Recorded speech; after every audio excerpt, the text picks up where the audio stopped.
जय श्री श्याम दोस्तों, आस्तिक कहानियों में आपका स्वागत है। वैशाख मास महत्तम छठा अध्याय भगवत कथा के श्रवण और कीर्तन का महत्व तथा वैशाख मास के धर्मों के अनुष्ठान से राजा पुरुयशा का संकट से उद्धार। श्रुदेव बोले, मेष राशि में सूर्य के स्थित रहने पर जो वैशाख मास में प्रातः काल स्नान करता है और भगवान विष्णु की पूजा करके इस कथा को सुनता है, वह सब पापों से मुक्त हो भगवान विष्णु के परम धाम को प्राप्त होता है। इस विषय में एक प्राचीन इतिहास कहते हैं, जो सब पापों का नाशक, पवित्र, कारक, धर्मानुकूल, वंदनीय और पुरातन है। गोदावरी नदी के तट पर शुभ ब्रह्मेश्वर क्षेत्र में महर्षि दुर्वासा के दो शिष्य रहते थे, जो परमहंस ब्रह्मनिष्ठ उपनिषद द्विधा में परिनिष्ठित और इच्छा रहित थे। वे भिक्षा मात्र भोजन करते और पुण्यमय जीवन बिताते हुए गुफा में निवास करते थे। उनमें से एक का नाम सत्यनिष्ठ और दूसरे का नाम तपोनिष्ठ था। वे इन्हीं नामों से तीनों लोकों में विख्यात थे। सत्यनिष्ठ सदा भगवान विष्णु की कथा में तत्पर रहते थे।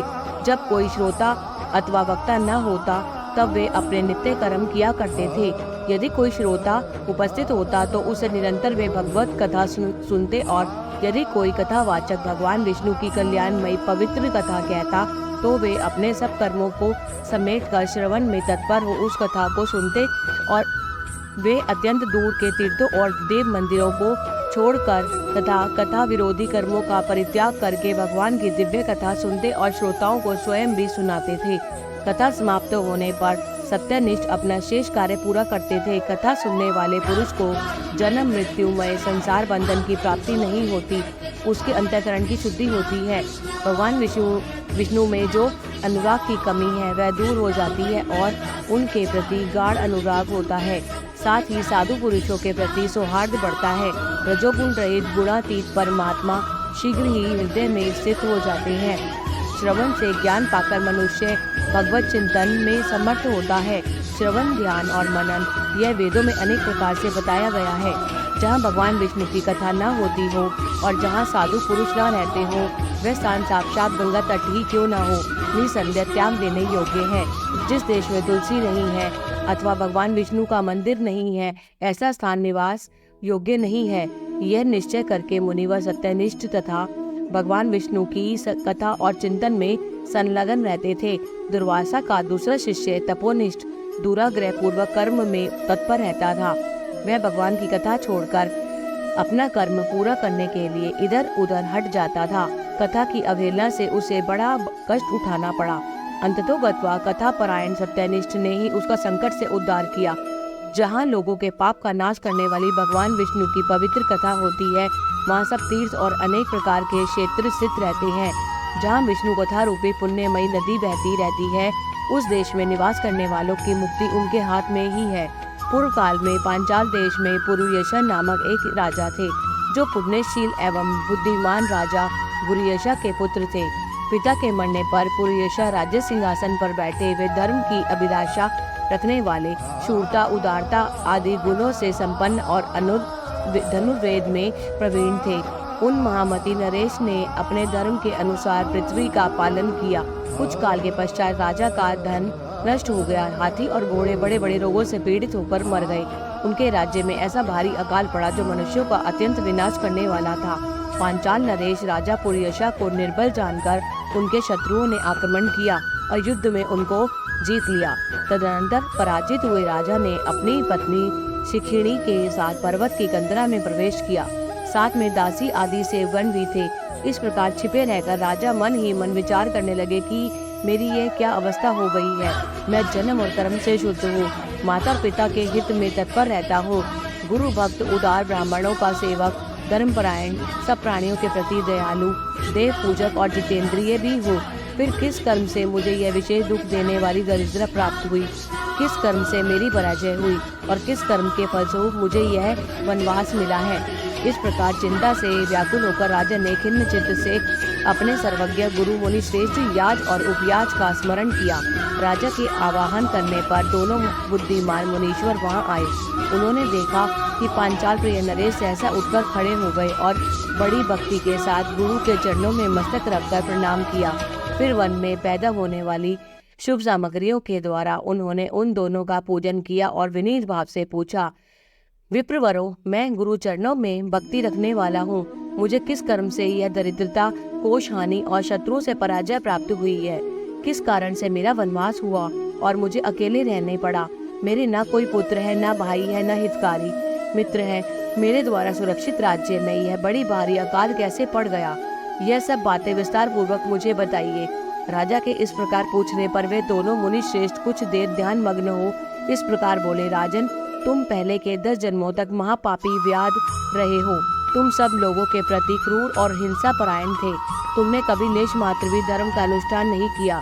इंद्रिय संयम तथा मनोनिग्रह का तुम में सर्वथा अभाव है। तुम्हारी जीवा किसी प्रकार भगवान विष्णु के नाम नहीं लेती थी। तुम्हारा चित्त गोविंद के चारों चरण विंदों का चिंतन नहीं करता था और तुमने कभी मस्तक नवाकर परमात्मा को प्रणाम नहीं किया। इस प्रकार दुरात्मा व्याध का जीवन व्यतीत करते हुए तुम्हारे 9 जन्म पूरे हो गए और 10वां जन्म प्राप्त होने पर तुम सह्य पर्वत पर पुनः व्याध हुए। वहाँ सब लोगों के प्रति क्रूरता करना ही तुम्हारा स्वभाव था। तुम मनुष्यों के लिए यम के समान थे। दयाहीन, शस्त्रजीवी और हिंसा परायण थे। अपनी स्त्री के साथ रहते हुए राह चलने वाले पथिकों को तुम बड़ा कष्ट दिया करते थे। बड़े भारी शठ थे। इस प्रकार अपने हित को ना जानते हुए तुमने बहुत वर्ष व्यतीत किए। जिनके छोटे छोटे बच्चे हैं, ऐसे मृगों और पक्षियों के वध करने के कारण तुम दयाहीन दुर्बुद्धि को इस जन्म में कोई पुत्री नहीं प्राप्त हुआ। तुमने सबके साथ विश्वासघात किया, इसलिए तुम्हारे कोई सहोदर भाई नहीं हुआ। मार्ग में सबको पीड़ा देते रहे, इसलिए इस जन्म में तुम मित्र रहित हो। साधु पुरुषों के तिरस्कार से शत्रुओं द्वारा तुम्हारी पराजय हुई। कभी दान न देने के दोष से तुम्हारे घर दरिद्रता प्राप्त हुई है। तुमने दूसरों को उद्वेग में डाला, इसलिए तुम्हें दुसह वनवास मिला। सबके अप्रिय होने के कारण तुम्हें असह्य दुख मिला है। तुम्हारे क्रूर कर्मों के फल से ही इस जन्म में मिला हुआ राज्य भी छिन गया। विशाख मास की गर्मी में तुमने स्वार्थवश एक दिन एक ऋषि को दूर से तालाब बता दिया था और हवा के लिए पलाश का एक सूखा पत्ता दे दिया था। बस जीवन में इस एक ही पुण्य के कारण तुम्हारा यह जन्म परम पवित्र राजवंश में हुआ। अब यदि तुम सुख, राज्य, धन, ध्यान आदि संपत्ति, स्वर्ग और मोक्ष चाहते हो अथवा सायुज्य एवं श्री हरि के पद की अभिलाषा रखते हो तो वैशाख मास के धर्मों का पालन करो। इससे सब प्रकार के सुख पाओगे। इस समय वैशाख मास चल रहा है। आज तृतीय अक्षय है। आज तुम विधि पूर्वक स्नान और भगवान लक्ष्मीपति की पूजा करो। यदि तुम अपने समान ही गुणवान पुत्रों की अभिलाषा करते हो तो सब प्राणियों के हित के लिए ब्याऊ लगवाओ। इस पवित्र वैशाख मास में भगवान मधुसूदन की प्रसन्नता के लिए यदि तुम निष्काम भाव से धर्मों का अनुष्ठान करोगे तो अंतःकरण शुद्ध होने पर तुम्हें भगवान विष्णु का प्रत्यक्ष दर्शन होगा।